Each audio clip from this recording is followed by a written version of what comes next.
এই গরুটা খাবার দে। আসসালামু আলাইকুম, আশা করি সকলে ভালো আছেন। তো আজকে আবার নিয়ে আসলাম নতুন একটা ব্লগ ভিডিও। ভিডিওটা একটু সতর্কমূলক ভাবে করতেছি, কারণ দেখেন বাছুরটা কিন্তু অনেকটাই শুকায় গেছে, গেছে।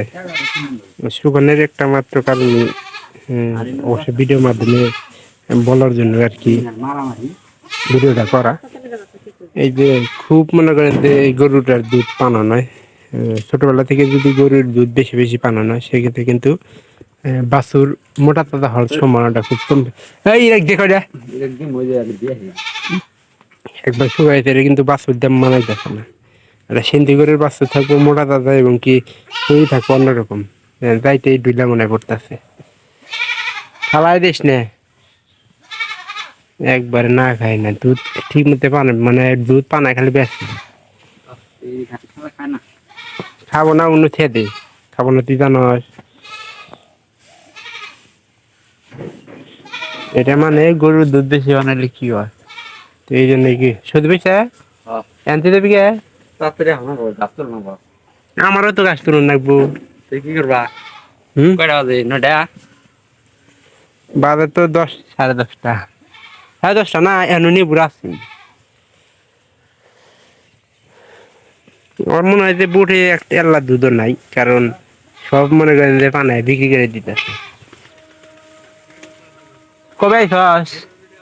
হ্যাঁ, তো অবশ্যই ভিডিওটি যে মনে করেন যে একটু পর থেকে আমাদের সরের এই যে বন্ধু মনে করেন যে ভুট্টা খেতে আছে, ভুট্টা খেতে ঘাস কাটা শুরু হয়ে যাবো। আর ভুট্টা খেতে ঘাস কিন্তু অবশ্যই পায়না ঘাস, বর্তমানে পায়না ঘাস খেলে কিন্তু গরুর শরীর না ধরলেও বেশিরভাগ চুনায় না শুধু। তো বাছুরটার একটু যত্ন মতন নেওয়া দরকার, কারণ বাছুরটা অনেকটা শুরু হয়েছে। পানিতে দিস,